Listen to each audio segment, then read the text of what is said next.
Sapere aude, este es el lema de la Ilustración.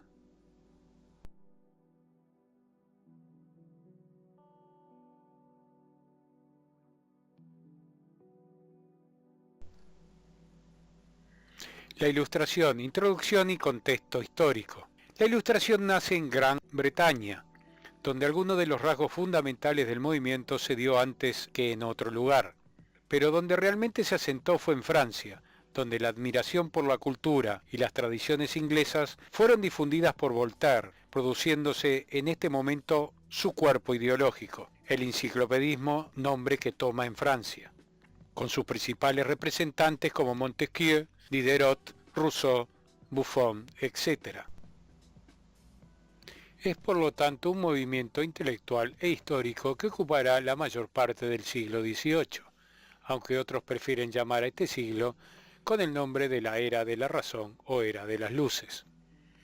De todos modos, se consideran unidos y emparentados, siendo aceptable el uso de un nombre u el otro. En este contexto debemos considerar que entre el siglo XVI y XVII Europa se encontraba en guerras de religión, y cuando la paz fue alcanzada entre católicos y protestantes en 1648 con la paz de Westfalia, y finalizando la guerra civil en Inglaterra, se comienza a cuestionar lo divino y las revelaciones, comenzando un contexto cuestionador de si verdaderamente eran la fuente del conocimiento y la sabiduría, como se aceptaba en ese momento.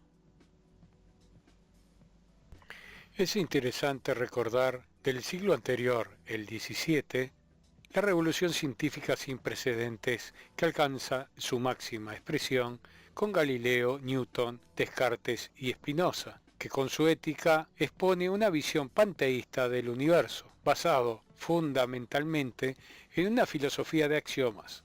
Isaac Newton, exponente muy importante de ello, pero con base en el absolutismo para el conocimiento y la estabilidad.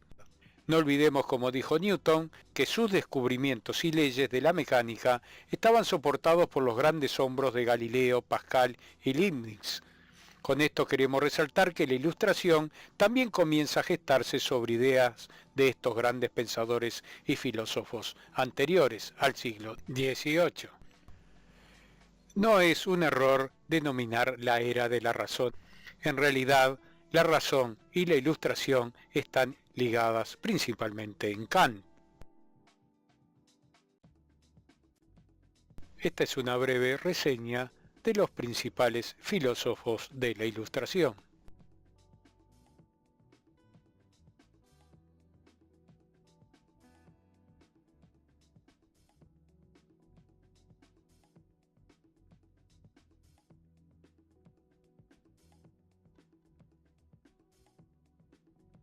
Haremos ahora un ejercicio de expresar la Ilustración en general antes de estudiar el pensamiento de Kant sobre ella.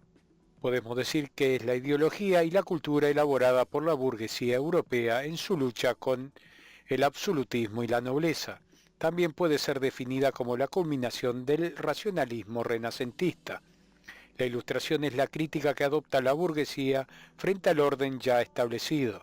Las características de la Ilustración son las siguientes: racionalismo, búsqueda de la felicidad, creencia en la bondad natural del hombre, el optimismo y el laicismo. También podríamos expresarlo de la siguiente manera: el ideal de la Ilustración es la naturaleza a través de la razón, aunque en realidad no es más que el espíritu del Renacimiento llevado hasta las últimas consecuencias, en clara oposición con lo sobrenatural y lo tradicional. El ilustrado llegaba al amor al prójimo partiendo de la razón y no de la revelación.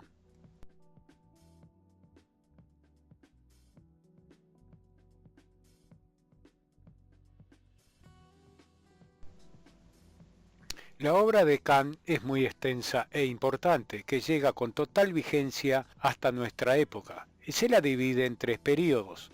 Del período crítico de una de sus obras nos dice: todo ha de someterse al dictamen de semejante tribunal precedido por la razón humana, y aquello que pretenda zafarse de tal crítica como sería el caso de la religión revelada o la legislación codificada, suscita una justificada sospecha en contra suya, pues la razón sólo dispensa su respeto hacia lo que puede resistir un examen público y libre. Este dictamen, contenido en el prólogo de la primera edición de su Crítica de la Razón Pura, 1781, anuncia las líneas maestras del razonamiento seguido por Kant en lo que nos ocupa. Su contestación a la pregunta ¿qué es la Ilustración? Es publicado en 1784, en una revista mensual de Berlín, cuando Kant había cumplido 60 años. Luego de esta introducción muy breve, ya que no debemos olvidar que estamos hablando de siglos de cambios en el pensamiento humano y en la sociedad, ingresamos al centro de la respuesta a la pregunta de Kant de ¿qué es la Ilustración? En este mapa conceptual expresamos la primera idea fundamental de Kant como primera parte a la respuesta de dicha pregunta. El hombre pasa de su minoría de edad a la mayoría de edad, y algo fundamental que nos dice que la causa de esa minoridad, el único culpable, es el hombre mismo. Y por ello detenemos un instante la presentación a qué puede deberse tal expresión. La pista es detenerse en la lectura del mapa. Nos dice en su escrito, además, que de todos modos, solo unos pocos, por su propio esfuerzo y su espíritu, logran el objetivo. También siempre encontraremos algunos hombres que por sí mismos logren ilustrarse o ser doctos, como figura en el escrito en varias oportunidades. Y otra base fundamental e indispensable es que se le deje en libertad. También se tendrá en cuenta, y creemos que es de vital importancia, que siempre habrá alguno de los tutores o instructores instruidos o ilustrados que harán uso de su razón y libertad de pensamiento propagando la idea de crecer razonando y cuestionando en libertad. Otra pregunta fundamental, en realidad no se la hace Kant, en realidad él la propone, pero argumenta al respecto, es el problema de cómo promover la ilustración, si por un proceso reformista o un proceso revolucionario. Kant no es partidario de la visión revolucionaria y radical.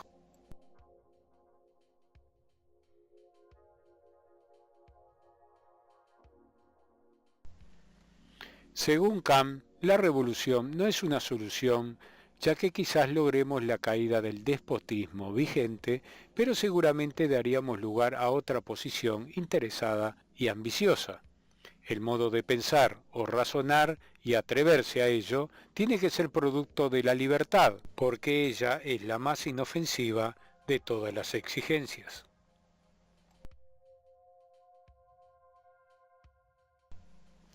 La argumentación de Kant al respecto es la siguiente. Él nos propone cómo debemos hacer uso de nuestra forma de pensar y nuestro atrevernos a razonar. Nos introduce al concepto de que debe existir una razón pública y otra privada. Entonces proponemos a los compañeros las siguientes preguntas para razonar juntos. La primera pregunta sería, ¿este concepto qué nos parece? La segunda, quizás enganchada con la primera, ¿cómo pensarían una razón sobre un mismo tema, pero presentada de forma diferente según los ámbitos en los cuales nos encontremos? Una tercera pregunta, si a alguien se le ocurre algún ejemplo de la vida real al respecto para aportar a nuestra clase. 3 ejemplos importantes aporta Kant como argumentación sobre este tema. El primero sobre el campo del ciudadano como contribuyente, el segundo sobre el campo militar y finalmente un tercero sobre el campo religioso. Un detalle a tener en cuenta en sus escritos es que de estos 3 campos, al religioso es al cual le dedica mayor atención e importancia. Proponemos ahora una pausa y argumentemos juntos sobre qué se nos ocurre como ejemplos de los diferentes campos. Y al final podríamos opinar o dar motivos por qué Kant hace hincapié principalmente en el campo religioso.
Agregamos como interpretación que el uso público de la razón en Kant está dado al ilustrado o docto de la materia sobre la cual expone. El uso de dicha libertad en Kant se toma y se entiende como algo restringido, lo cual ha llevado a algunas argumentaciones al respecto y algunas críticas de otros.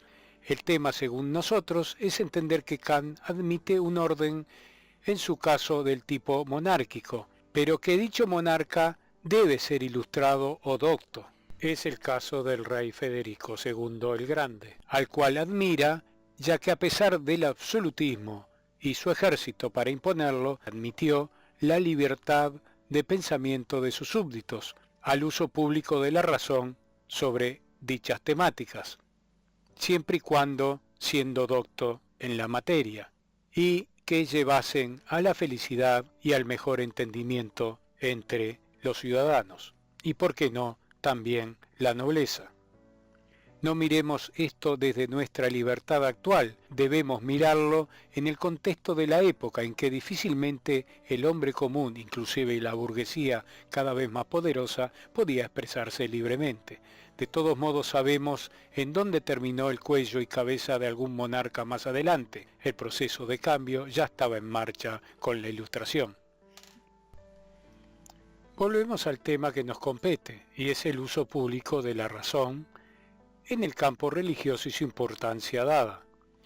Citamos las propias palabras de Kant al respecto. He puesto el punto principal de la Ilustración, es decir, del hecho por el cual el hombre sale de una minoridad de edad de la que es culpable en la cuestión religiosa, porque para las artes y las ciencias, los que dominan no tienen ningún interés en representar el papel de tutores de sus súbditos. Además, la minoridad de edad en cuestiones religiosas es la que ofrece mayor peligro, también es la más deshonrosa. Recorremos los minutos finales de este video con las palabras finales de su escrito, que nos dice: un grado menor de libertad, en cambio, le procura espacio para la extensión de todos sus poderes.